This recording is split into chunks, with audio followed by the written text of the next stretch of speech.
In January of 1931, thousands of people packed the sidewalk outside the Los Angeles County Courthouse. They were not there for a murder. They were not there for a kidnapping.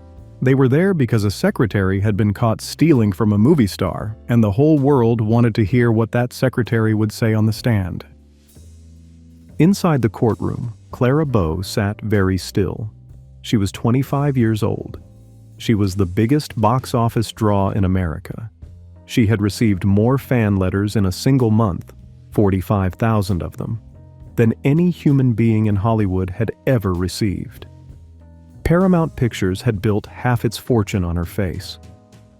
And now that face was ashen because the woman across the courtroom, the woman Clara had trusted with her checkbook and her secrets and the messy sprawl of her private life, was about to read every one of those secrets aloud, under oath, to a room full of reporters.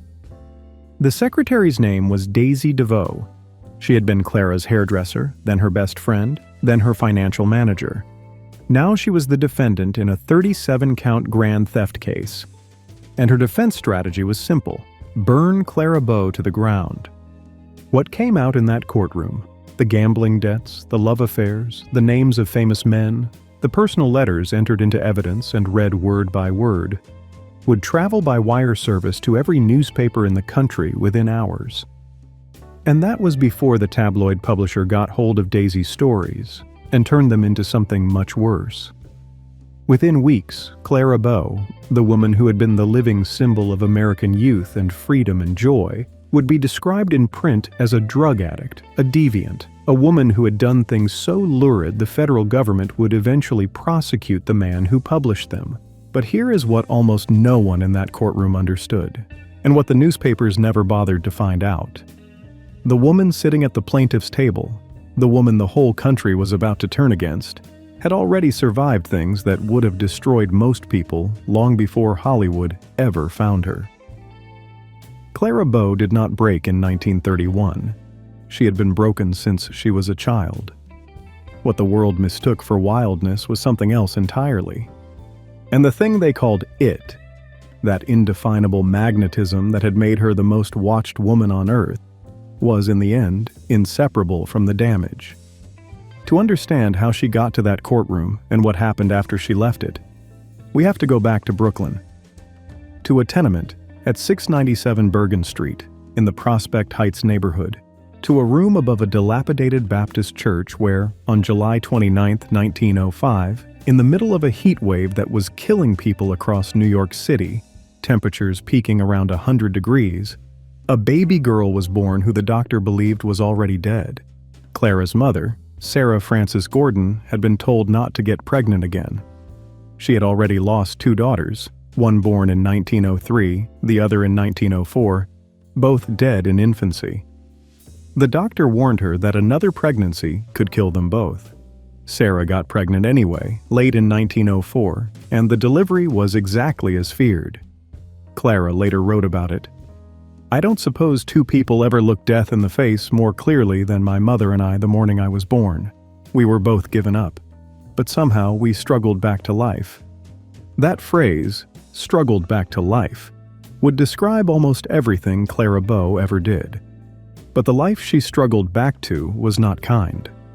Her father, Robert, was a sometime waiter and handyman, frequently out of work, frequently absent, and by multiple accounts physically aggressive. Her mother suffered from what would now likely be recognized as a combination of epilepsy and severe psychiatric illness. Sarah could be tender. She could also be violent. Clara once described a winter night when she and her mother huddled together in the cold, both of them hungry, both of them crying, trying to keep warm. "It grew worse and worse," Clara said. "So that night my mother, but I can't tell you about it. Only when I remember it, it seems to me I can't live." That trailing off, that sentence she couldn't finish. Biographers have speculated about what happened that night, but Clara never said. What is documented is what happened on another night, in February of 1922, when Clara was 16 years old. She woke up in the dark to find her mother standing over her with a butcher knife pressed against her throat. Sarah had learned that Clara intended to pursue a career in the movies. She told her daughter she would be better off dead. Clara managed to push her mother away and lock her in her room. In the morning, Sarah had no memory of the attack. She was committed to an institution shortly after. She died there of epilepsy on January 5, 1923, at the age of 43. There is one more thing about those years, and it is the hardest thing to say. According to Clara's biographer, David Stenn, who unearthed the evidence during years of painstaking research, Robert Bow sexually assaulted his daughter during the period when Sarah was institutionalized. Clara was 16. She was alone in the apartment. She almost never spoke of it. The fact came to light only decades later, during psychiatric evaluations, and even then, Clara resisted discussing it. She had idolized her father. She would support him financially for the rest of his life. The thing he had done to her was locked away in a place she could not afford to look at. So when people watched Clara Bow on screen, this electric, grinning, wildly alive young woman who seemed to vibrate with the sheer pleasure of being looked at, they were watching someone who had every reason in the world not to be alive at all. Her gift was not despite the damage. It came from the same place. She could cry on cue, as her director Frank Tuttle once marveled, opening the floodgate of tears almost as soon as I asked her to weep. She could project joy with such ferocity because she knew exactly what its absence felt like. The thing the camera loved about her was real. That was the miracle and the curse. It was all real. But in the fall of 1921, none of that was visible. What was visible was a 16-year-old girl in a plain wool dress, a sweater, and a woolly red tam, standing in a room full of perfumed, well-dressed young women at the offices of Brewster Publications in Brooklyn. She was there to compete in the annual Fame and Fortune contest, a nationwide talent search run by Motion Picture Magazine. She had no evening gown. She had no chiffon stockings. She had never had a manicure. She had borrowed 50 cents from her father to get a cheap tintype photograph made for her application. I hadn't dressed up because I had nothing to dress up in, she later told Photoplay. I hadn't thought much of that angle. I had only looked at my face, and that was disappointment enough. In the final round of screen tests, Clara was up against a more experienced actress who delivered what observers called a beautiful piece of acting. Then Clara did her scene. A crew member who was there said that she did not act the part. She became the character. She lived it. The judges, among them the famous illustrator Howard Chandler Christie, artist Nasa McMine, and Harrison Fisher, were unanimous. Their published verdict in the January 1922 issue of Motion Picture Classic read, "She is very young, only 16, but she is full of confidence, determination, and ambition. She is endowed with a mentality far beyond her years.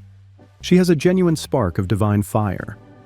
The prize was an evening gown, a silver trophy, and the promise of a role in a motion picture. The role came, a small part in a film called Beyond the Rainbow.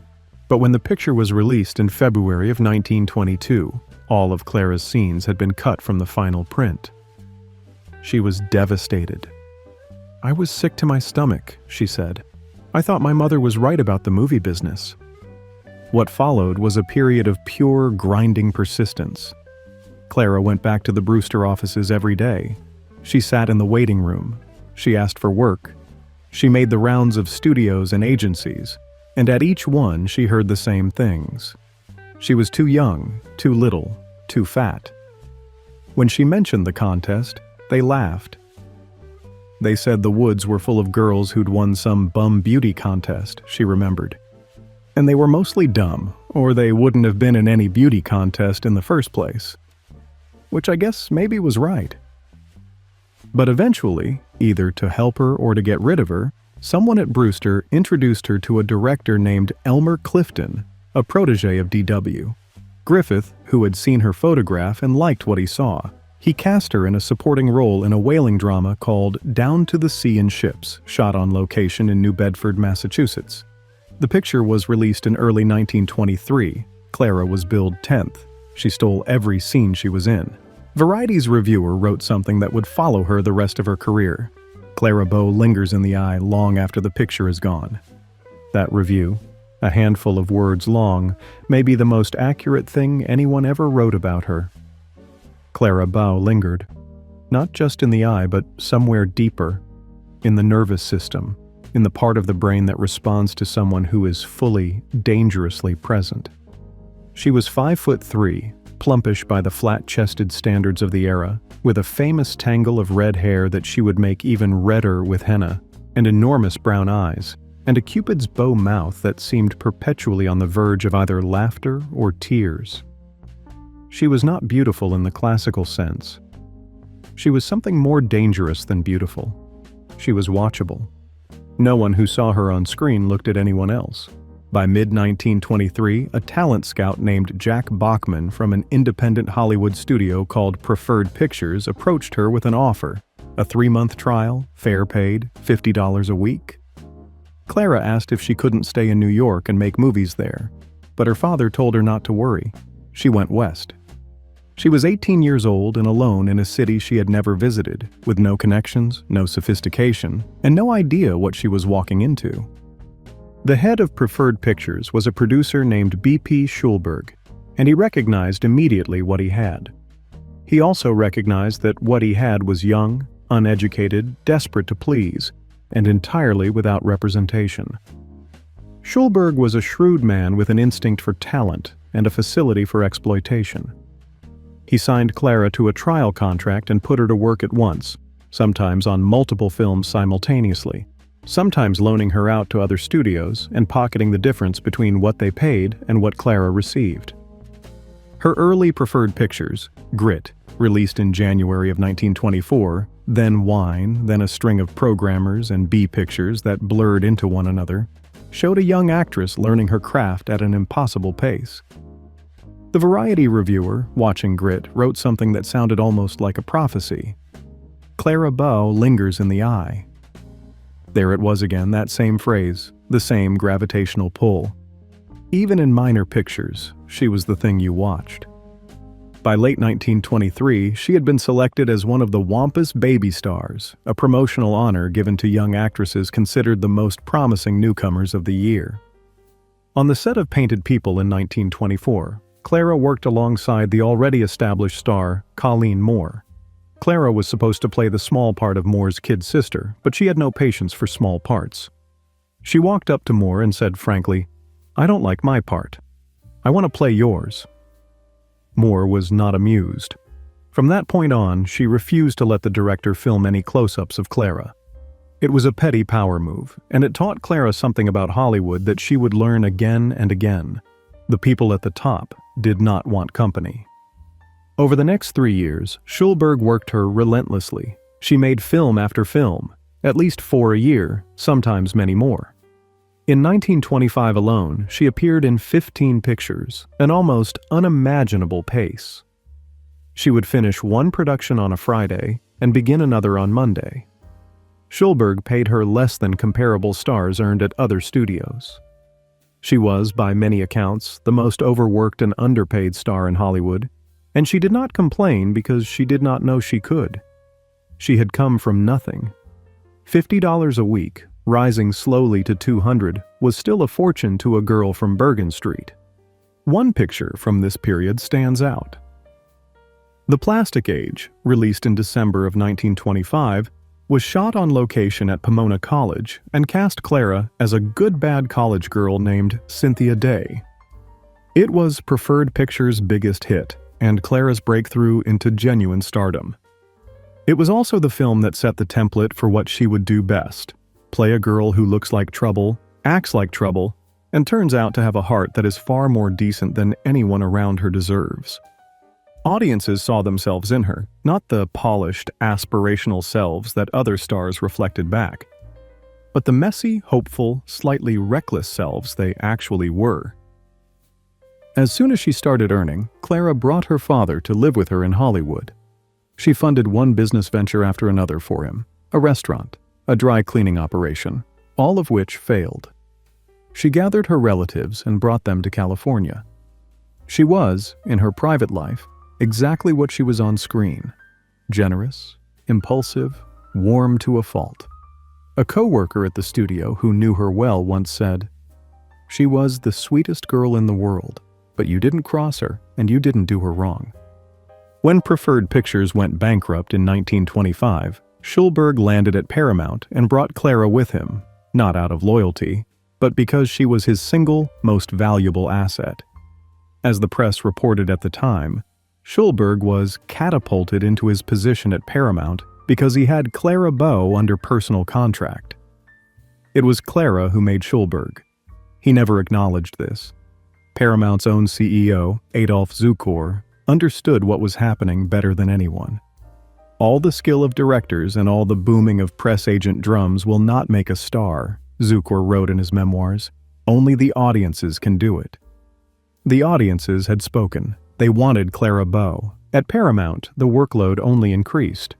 In 1926 alone, Schulberg assigned Clara to 6 Paramount pictures and then loaned her out for 4 more at other studios, making himself a tidy profit on each loan while exhausting the woman who was his primary source of income and industry leverage. 10 pictures in a single year. Clara did not have an agent. She did not have a lawyer. She had BP Schulberg, who was supposed to be looking out for her interests while simultaneously exploiting them. 6 in 1927. Her new contract started at $1,700 a week, rising to $4,000 over 5 years. It sounded like a fortune. It was far less than what stars of comparable stature were earning at other studios, and less than her old rival Colleen Moore made. But Clara signed it. She also told a reporter quietly that she intended to leave the movie business when the contract expired. Before the ink was even dry, she was talking about getting out. Nobody paid much attention to that remark. They were too busy watching what was happening on screen. In Victor Fleming's Man Trap, released in July of 1926, Clara played Alverna, a fast-talking manicurist from Minneapolis who turns a remote Canadian backwoods settlement upside down. Variety said she just walks away with the picture from the moment she walks into camera range. Photoplay told readers, "When she is on the screen, nothing else matters." In Dancing Mothers, filmed in New York, she played a flapperish upper-class daughter so convincingly that Louise Brooks, one of the sharpest observers in Hollywood, declared, "She just swept the country." Clara's fellow star and sometime rival was generous about her talent. "Everything she did was completely original," Brooks said. "Sliding across a desk in it was just her." That mention of it brings us to 1927, the year that changed everything. It started with a British novelist named Eleanor Glyn, famous, imperious, draped in self-regard, who considered herself the supreme authority on matters of personal magnetism. Glyn had coined a term for the quality she most admired in a person. She called it it. Not beauty, not sex appeal exactly, but something rarer. That quality possessed by some which draws all others with its magnetic force. With it you win all men if you are a woman and all women if you are a man. Paramount paid Glyn $50,000 for the concept, gave her a cameo in the film, and built a picture around it. They called the picture It, gave the lead to Clara, and paired her with the actor Antonio Moreno. The film had its world premiere in Los Angeles on January 14, 1927. Clara played Betty Lou Spence, a department store shopgirl who sets her sights on her handsome boss and, through sheer nerve and charm, wins him. The plot was tissue thin. Clara was not. Watching her it is like watching a person invent a new kind of screen acting in real time. She mugs, she flirts, she pouts, she makes faces at a baby, she cuts her own dress with scissors to make it more revealing for a date. She sprawls across her boss's desk on her stomach and dares the camera not to adore her. She is in constant motion, her hands, her eyes, her mouth. But it never feels frantic. It feels like overflow, like there is simply too much life in her for one body to contain. The New York Times called her vivacious and saucy. The film Daily said she was really the whole show. Variety's verdict was shorter and possibly truer. You simply could not stop looking at her. The film broke box office records across the country, And from that moment on, Clara Bow was no longer Clara Bow. She was the It Girl. The name followed her everywhere. It followed her for the rest of her life. It was meant as a compliment. Over the years, it became a cage. The phrase It Girl entered the English language permanently. People still use it today, a century later, usually without knowing where it came from. Every generation produces someone who gets called the It Girl. Every one of them owes the name to a red-headed kid from Brooklyn who cut her dress with scissors and sprawled across a desk and made an entire country feel something they couldn't name. But Clara herself was ambivalent about the label almost from the start. She had not coined it. She had not asked for it. It reduced her, a working actress who had appeared in dozens of films, who could handle comedy and drama, who had fought her way out of a nightmare childhood on raw talent and stubborn will, to a single abstract quality. It was like being famous for being famous. Later, near the end, she would say she wished she'd never heard the word. That same year, 1927, she filmed Wings, the epic World War I aviation picture directed by William Wellman. The production lasted 9 months, mostly on location in San Antonio, Texas, where the cast and crew stayed at the St. Anthony Hotel. Director Wellman later recalled that San Antonio during the shoot became the Armageddon of a magnificent sexual Donnybrook. He was not exaggerating. Clara arrived in San Antonio, engaged to director Victor Fleming, the engagement had been announced the day before, and proceeded to flirt openly with pilots and cast members. Among them was a young, impossibly handsome bit player with about 2 minutes of screen time, a kid named Gary Cooper, who had not yet become Gary Cooper. He had a small role as a doomed cadet. He appeared in a single scene, flashed a quiet, devastating smile, and vanished. But off camera, he and Clara began an affair that would continue through multiple films. Cooper was nobody then, just another tall kid with a nice smile and no idea how beautiful he was. Within a few years, he would be one of the biggest stars in the world. Their affair would sputter out as these things did in 1920s Hollywood. But for a season in San Antonio, they were inseparable. Wings went on to win the very first Academy Award for Best Picture. Clara was ambivalent about the film. "It's a man's picture," she said, "and I'm just the whipped cream on top of the pie." She was not wrong about the movie, but she was wrong about her own value. When the film was preserved by the Library of Congress decades later, the archivists noted that despite being a war epic starring 2 male leads, it was Clara Bow's luminous screen presence that distinguished it from every war picture that came after. By 1928, Clara was the #1 box office draw in the country, a ranking she held again in 1929. Paramount had a department whose sole purpose was counting and answering her fan mail, more than 30,000 letters a month at the studio, peaking at 45,000 in January of 1929.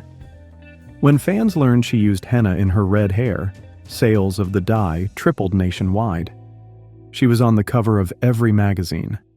Max Fleischer's cartoon character Betty Boop was modeled partly on her face. Her presence in a motion picture was said to have ensured investors, by odds of almost 2-to-1, a safe return on their money. She was, in the language of the business, bulletproof. In 1928 alone, she appeared in 4 Paramount releases: Red Hair, Ladies of the Mob, The Fleet's Inn, and 3 Weekends, all of which are now lost or survive only in fragments. This is one of the cruel ironies of Clara Bow's legacy. The majority of her most celebrated work no longer exists. Nitrate film stock, poorly stored in studio warehouses, decayed or caught fire. Studios that had profited enormously from her talent could not be bothered to preserve it. Of her 57 features, 11 are completely lost, and 14 survive only in pieces. The Clara Bow that most people can see today, in It, in Wings, in a handful of other surviving pictures, is a fraction of what she actually did. By the end of 1927, she was earning $250,000 a year.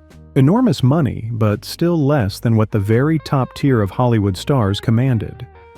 Her contract with Paramount was notably missing something that almost every other star's contract included: A morals clause. Clara had refused to sign one, and Paramount had agreed, because they needed her more than she needed the clause. It was one of the few negotiations Clara ever won, and it would prove bitterly ironic.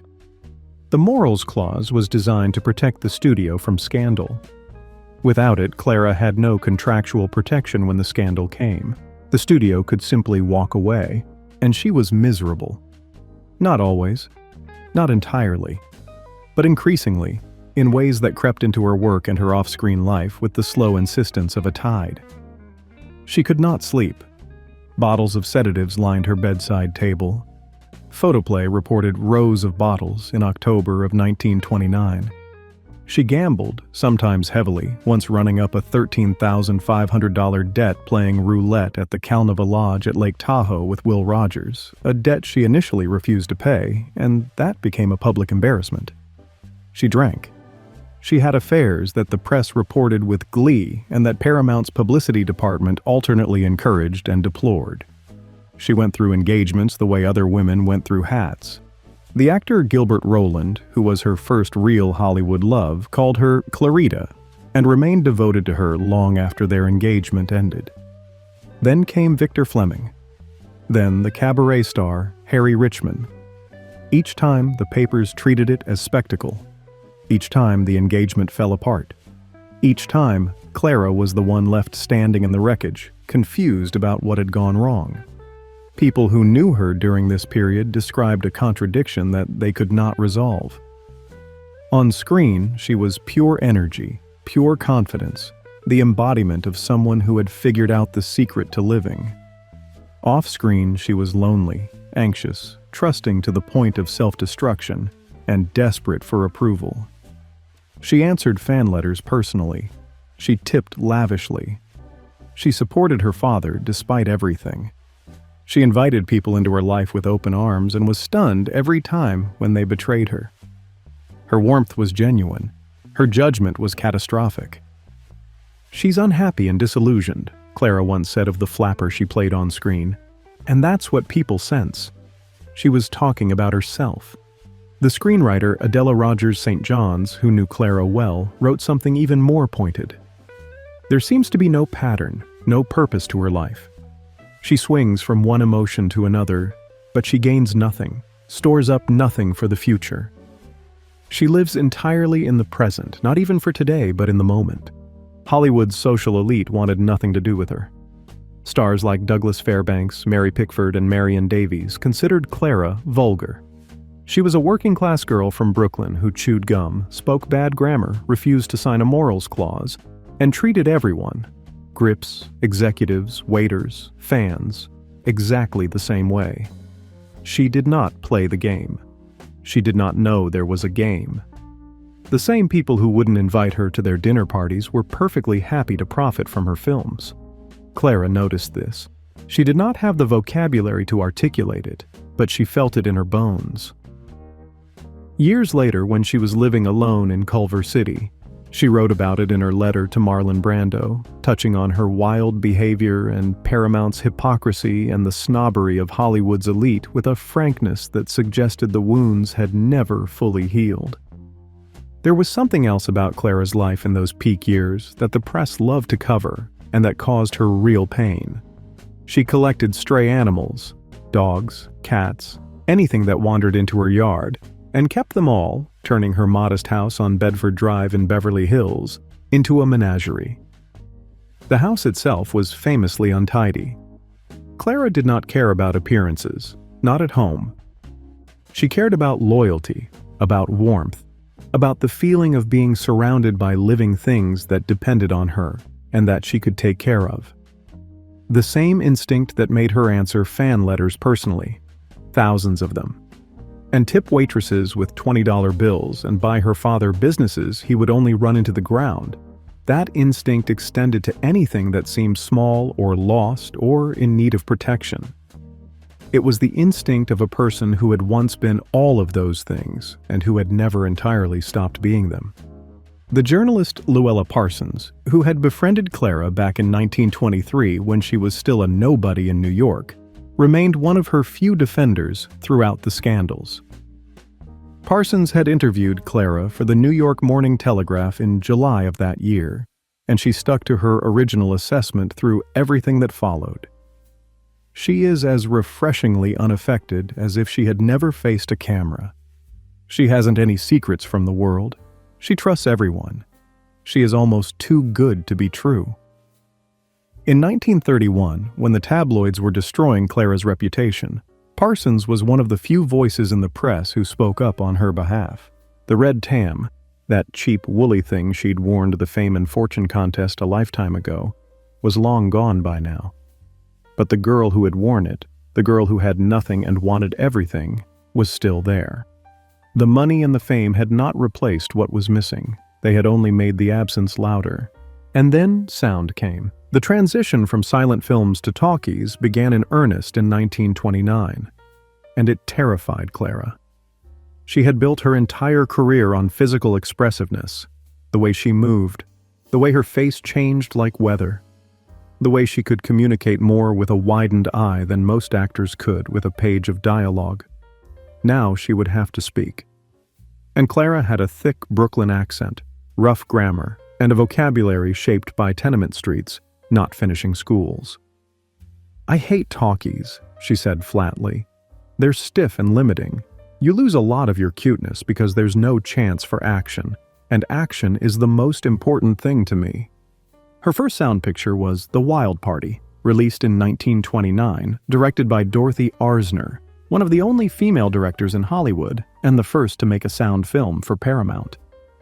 Clara was so nervous during shooting that her eyes kept drifting up to the microphone suspended overhead, requiring take after take. The microphone was a new, unwelcome presence on set, a dangling reminder that the rules had changed, that the language of film was no longer purely visual, that everything Clara had mastered over 7 years of silent pictures now had to be supplemented by something she had never been trained to do. "I can't buck progress," she told a reporter afterward. "I have to do the best I can." Paramount, perhaps sensing her anxiety, arranged a special public screening when the sound version of The Wild Party opened at the 4,200-seat Brooklyn Paramount Theater in Clara's home borough, in front of the audience that would be most forgiving of her accent and most thrilled to hear it. It was a canny bit of showmanship, and it worked. Here is what is surprising, and what the standard version of the Clara Bow story almost always gets wrong. She did fine. Her Brooklyn accent was noticeable, certainly, but audiences didn't care. The Wild Party was a hit. She made several more talkies, Dangerous Curves, The Saturday Night Kid, and they were hits too. She remained the #1 box office draw in America in 1929 and slipped to second behind only Joan Crawford in 1930. 4 more sound pictures that year, all of them profitable. The idea that Clara Bow was destroyed by the transition to sound is one of Hollywood's most persistent myths. It is tidy. It is dramatic. It is wrong. The talkies did not kill her career. What killed her career was everything else. By October of 1929, Clara was telling reporters that her nerves were all shot and that she had reached the breaking point. She was making 4 pictures a year while managing an increasingly chaotic personal life, and Paramount's response to her exhaustion was to put her in more pictures. B.P. Schulberg, who had made his career on her back, had taken to calling her Crisis a Day Clara. He said it openly, to the press. It was not a joke, it was cruelty dressed up as wit. Into this mess came Daisy DeVoe. They had met around 1926, when Daisy was working as a hairdresser on one of Clara's films. They became friends immediately. Daisy was tough, resourceful, self-made. She had been supporting herself since she was 16. She had invented a formula to make Clara's red hair even more vibrant, and Clara demanded Daisy be on every picture she made. Over time, Daisy became indispensable. She went from hairdresser to confidant to companion to personal secretary and financial manager. She opened a special account for Clara's paychecks, paid her bills, organized her affairs. Under Daisy's management, Clara's finances went from near bankruptcy to something resembling order. And then came Rex Bell. Bell was a cowboy actor, born George Francis Beldam in Chicago, raised in Hollywood, a graduate of Hollywood High School who had found his way into westerns the way young men in California sometimes did, through good looks and ease around horses. He was tall, steady, square-jawed, and quiet in a way that Clara had never encountered in a man before. They met on the set of True to the Navy in 1930. He was everything her previous lovers had not been: calm, patient, and apparently without an agenda. He was also immediately suspicious of Daisy DeVoe. He thought Daisy had too much control over Clara's money and too much access to her personal life. Daisy, for her part, saw Belle as a threat to her position. The two of them circled each other with open hostility, and the prize was Clara. Belle won. In late 1930, he accused Daisy of embezzlement and had her fired. When Daisy asked for a severance payment, Belle interpreted the request as extortion and called the police. On November 6, 1930, Daisy DeVoe was arrested. What followed was the most sensational Hollywood trial since Fatty Arbuckle.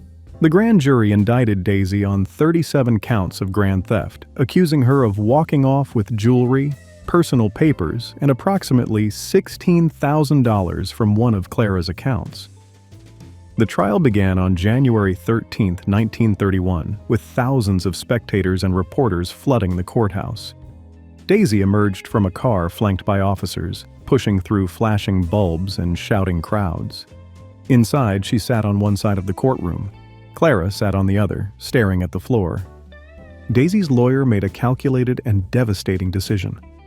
Rather than mount a straightforward defense against the theft charges, he turned the trial into a referendum on Clara Bow's character.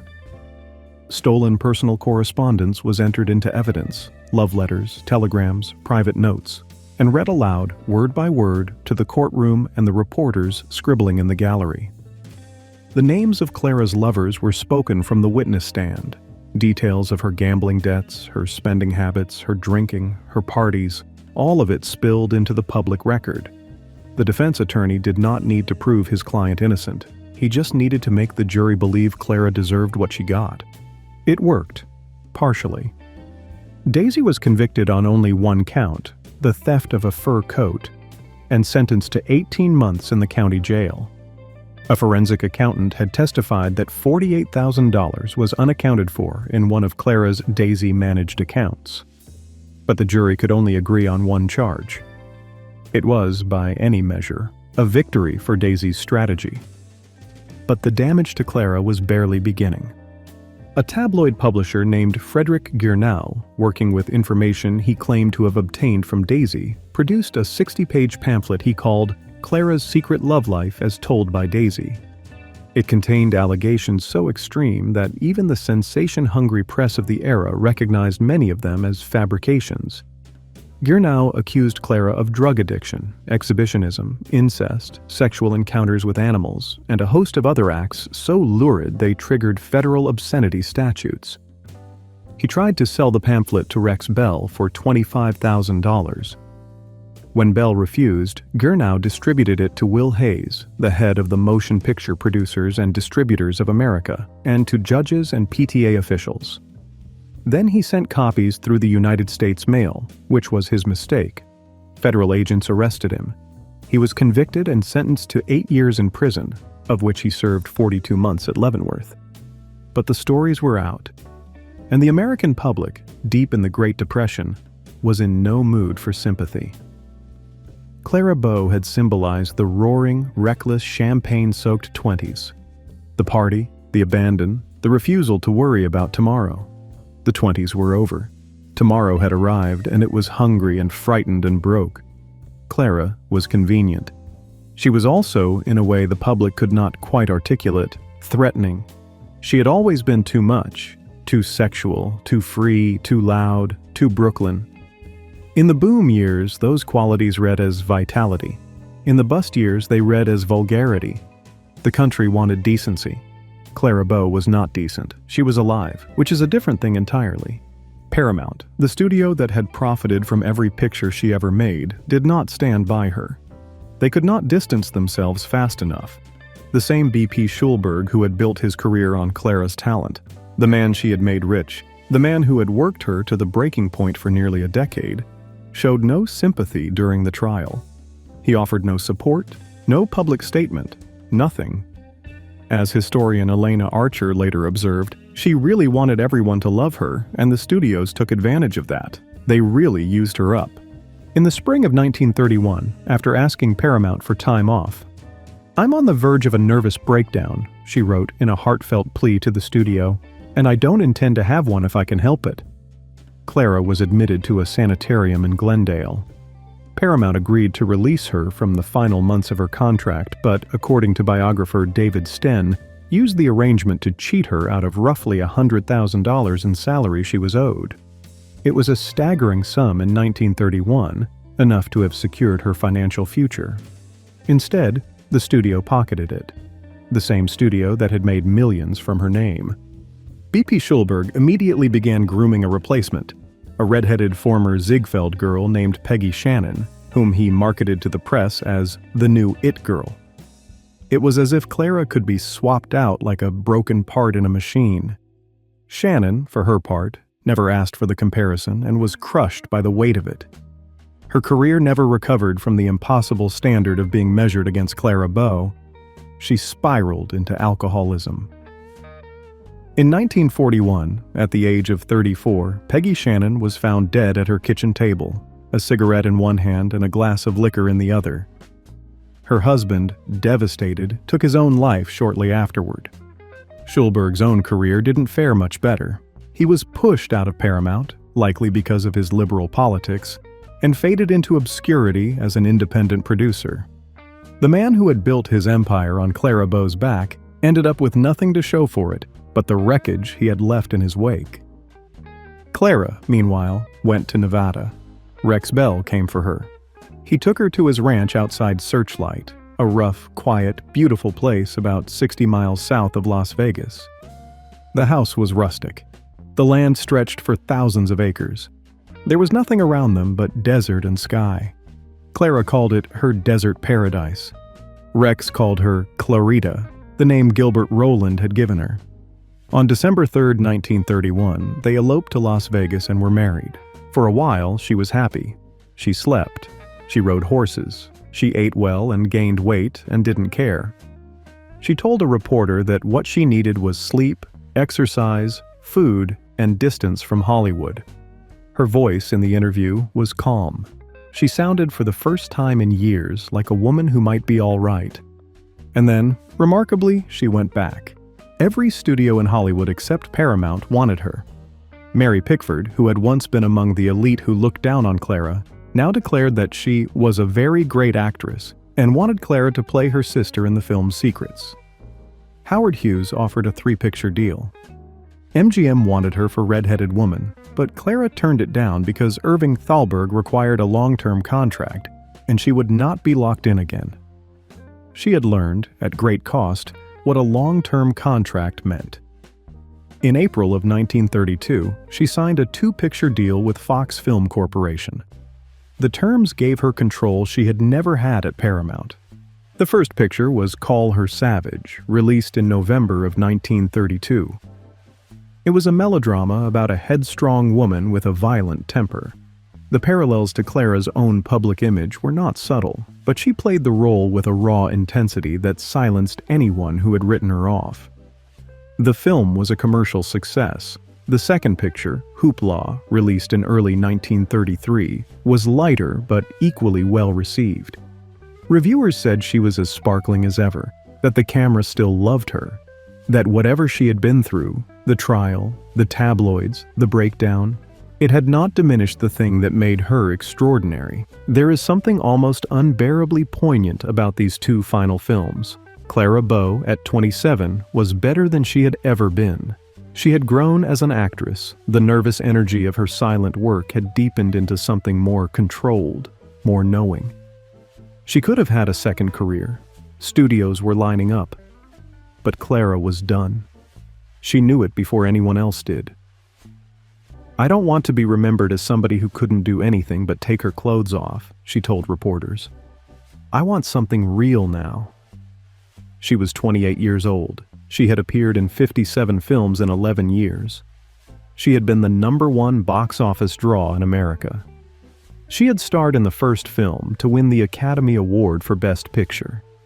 She had received more fan mail than any person in Hollywood history, and she walked away from all of it, voluntarily, at an age when most actresses are just hitting their stride.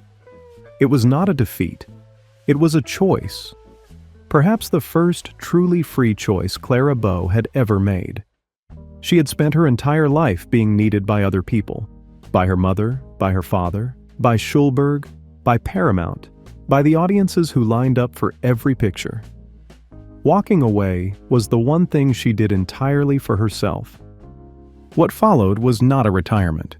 It was a disappearance, performed in stages over the next 3 decades. Clara and Rex settled into the ranch. In 1934, their first son, Tony, was born. In 1938, their second, George, arrived. Rex ran the ranch and threw himself into Nevada politics, working his way up through the state's Republican establishment. Clara tried to become a rancher's wife. She tried to be a mother. In many ways, she succeeded. People who visited the ranch said she doted on her boys and seemed, at times, content. Hollywood insiders who came to visit, Carole Lombard was among the guests in those early years, found her relaxed and funny and seemingly at peace. But the darkness had not stayed in Hollywood. It had followed her across the desert. The insomnia came back first. Clara had never been a good sleeper. Years of night shooting, of sedatives, of lying awake running through the scenes of the next day's picture had trained her body to resist rest. But in Nevada, the insomnia took on a different quality. It was not the restlessness of overwork. It was the restlessness of a mind that, without the constant distraction of 12-hour days on a set, had nothing to do but remember. The anxiety deepened. She began having episodes, periods of withdrawal when she could not leave the house, periods of agitation when she could not allow Rex to leave it either. She was terrified of strangers. She was terrified of crowds. She was terrified of being recognized, which was ironic for a woman who had spent a decade being the most recognized face in the world. Friends who visited the ranch during the mid-30s would sometimes find Clara radiant and funny, full of stories about the old days, happy to play hostess. Other times they would arrive to find the curtains drawn, the house dark, and Clara unable to come downstairs. People who knew her during this period often said they could see 2 Claras. Which one you encountered depended on the day, and sometimes on the hour. The ranch itself was beautiful in a stark, uncompromising way. Rex had named it the Walking Box Ranch, and at its peak it covered more than 6,000 acres of high desert south of Las Vegas. Hollywood insiders sometimes called it the Sanitarium, a joke that was not entirely a joke. Carole Lombard visited in the early years. Other stars drifted through. But over time, the visitors thinned. Clara made them nervous. She was too unpredictable, too likely to retreat without warning, too raw. In September of 1937, Clara and Rex tried something unexpected. They opened a restaurant in Hollywood called the It Cafe, located in the Hollywood Plaza Hotel on Vine Street near Hollywood Boulevard. The name was a deliberate callback, an attempt to reclaim the word on Clara's own terms. They ran the cafe for 6 years before selling it in 1943. It was Clara's last connection to the world she had left behind. Her last public appearance of any kind came in 1947 on the radio show Truth or Consequences, where she served briefly as the mystery voice in the show's Mrs. Hush contest. After that, silence. In 1944, something happened on the ranch that Clara's sons would carry with them for the rest of their lives. One morning, young Tony and George brought their mother breakfast in bed. They found her unconscious. She had taken far more sedatives than her usual dose. It was not an accident. She survived, but the event shattered whatever stability the family had managed to build. Rex Bell later tried to explain it to reporters in language that was gentle and sad. The emotional strain of her early years was just too much for her. She had to live a different life. She needs the constant care of a doctor. After a brief recovery, Clara checked herself into the Institute of Living, a well-regarded psychiatric facility in Hartford, Connecticut. She went voluntarily, hoping that trained professionals might finally explain what was happening to her. The facility treated her for chronic insomnia and abdominal pains that no doctor had been able to diagnose. Persistent, grinding pains that had been with her for years, and that she had mentioned to physician after physician without finding a cause. At the institute, they ran extensive tests. They performed electroconvulsive therapy, shock treatments as they were commonly known, sending electrical currents through her brain in sessions that were considered standard practice at the time, but that would now be regarded as crude and poorly targeted. They measured her intelligence. Bright normal, the results said, contradicting the assumptions of everyone who had ever treated Clara as simple because of her rough grammar and Brooklyn accent. They conducted extensive psychological interviews. They noted that she had poor judgment and sometimes displayed inappropriate or bizarre behavior. But they also noted that she experienced neither auditory nor visual hallucinations. They diagnosed her with schizophrenia, the same illness that had plagued her mother, and before that, her maternal grandmother, who had been committed to the Long Island State Hospital back in 1906.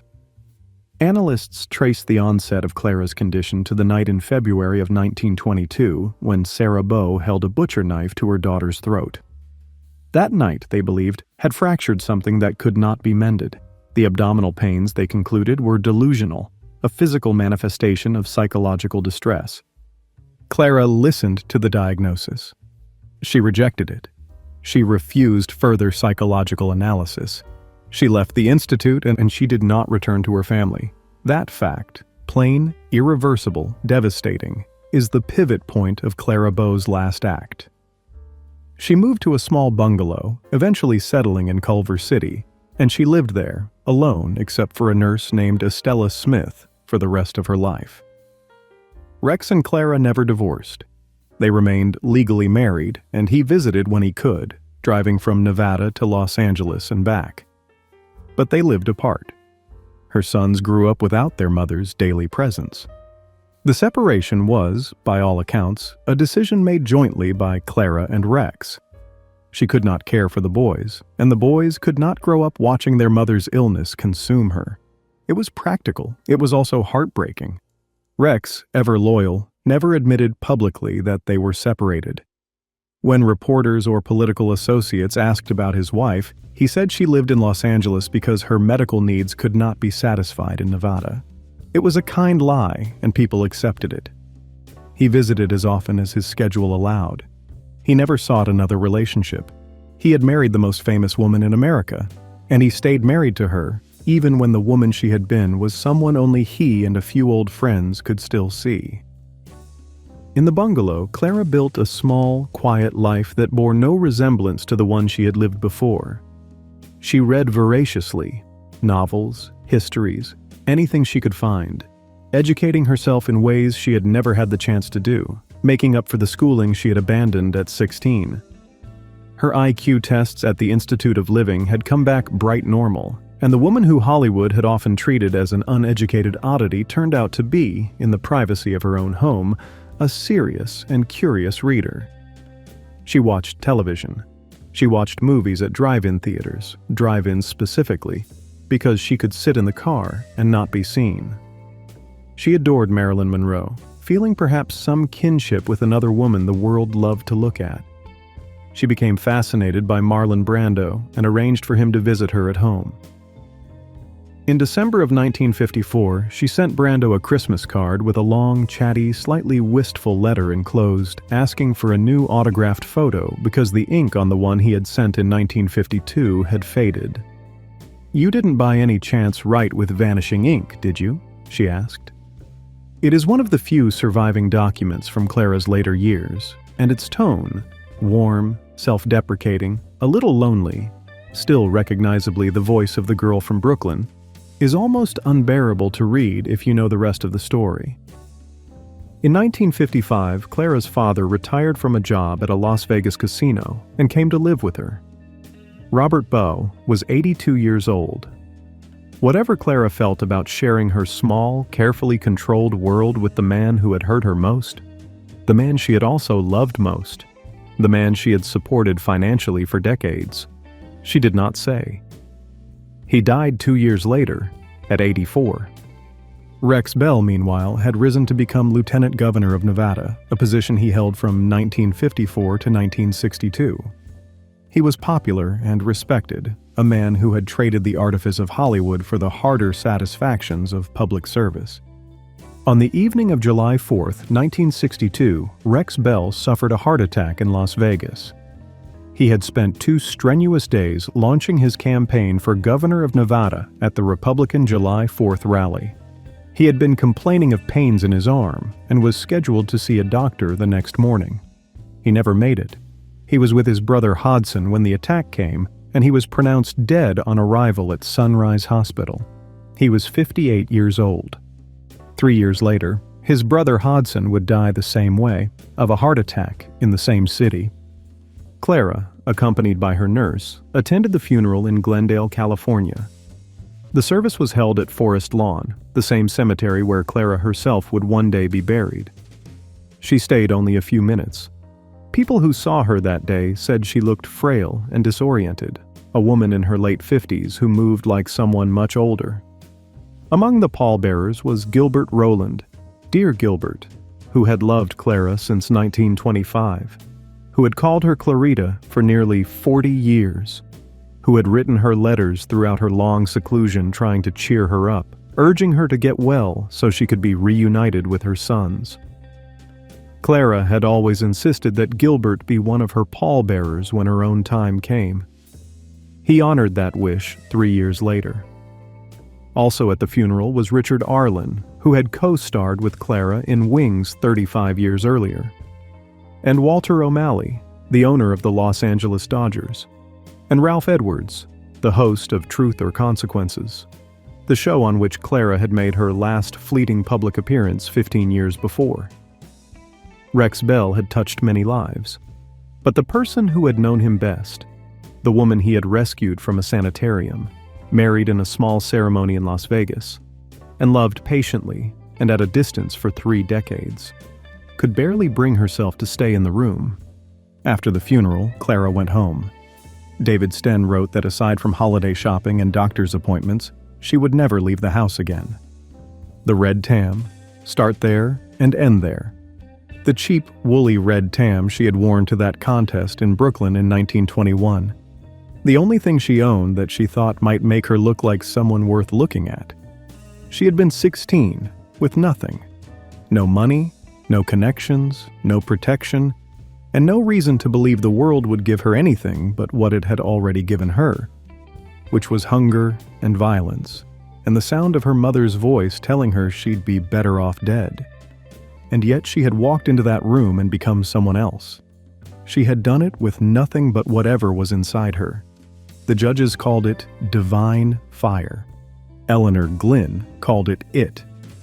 Audiences called it the most exciting thing they had ever seen on a screen.